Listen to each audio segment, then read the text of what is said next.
ফুরফুরা শরীফকে কেউ রাজনীতি মঞ্চ বানাতে পারবে না, বানাতে দেবো না।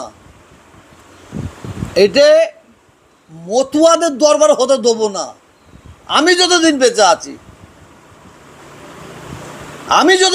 আছি এই আমাদের বাড়ির একটা ছেলে দুদিন আগে তৃণমূলের গোষ্ঠী সৃষ্টি করেছে,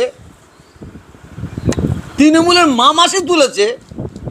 তাকে মমতা ব্যানার্জি যদি দলে নিয়ে যদি ফুরফুরা শরীফের ক্ষতি করার চেষ্টা করে, আমি আপনাদের মিডিয়ার মাধ্যমে বলছি, এই দল ধ্বংস হয়ে যাবে। কারণ ফুরফুরা শরীফ এটা হচ্ছে আধ্যাত্মিক জগতের জায়গা। আর আরাবুল ইসলাম ফুরফুরা শরীফে এসে দল থেকে জন্য শপথ নিয়েছে, তাই তো নাকি? পীরজাদাদের সাক্ষী থেকে করতে হবে না, পীরজাদাদের সাক্ষী থেকে করতে হবে না। ও এখানে আসার একটাই কারণ, ওর গোষ্ঠী হচ্ছে ফুরফুরা শরীফের, মানে কি বলবো, ফুরফুরা শরীফের ভক্ত এবং ফুরফুরা শরীফকে অনুসরণ করে। যদিও এখানে সে শপথ করে, এটা ঠিক নয় বলে আমি মনে করি।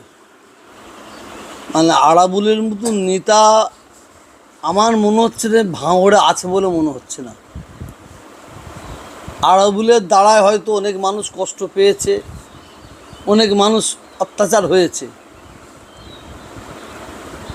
মানে যে অত্যাচারের জন্য যে কোনো মায়ের কোল খালি হয়েছে, কোনো বোন বিধবা হয়েছে, কোনো বাচ্চা অনাথ হয়েছে, এটা আমার জানা নাই, সত্য বলতে আমার জানা নাই।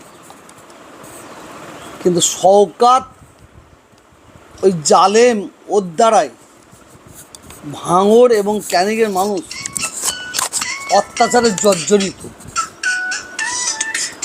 এটা শুধু ভাঙড় ক্যানিংয়ের মানুষ জানে না, বাংলার মানুষ জানে।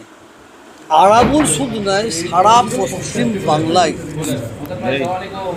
যারা এই দলকে দিয়েছে, যারা এই দলের জন্য ডজন পর ডজন কেস খেয়েছে, তাদের কিন্তু এই দলে জায়গা নাই,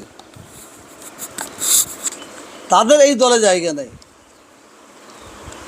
তো আমি আরাবুল সাহেবকে বলবো, আপনি তৃণমূল থাকবেন কি কংগ্রেস থাকবেন আমার দেখার দরকার নেই, যে দলেই থাকুন মানুষের সঙ্গে ভালো ব্যবহার করুন, মানুষের মন জয় করুন।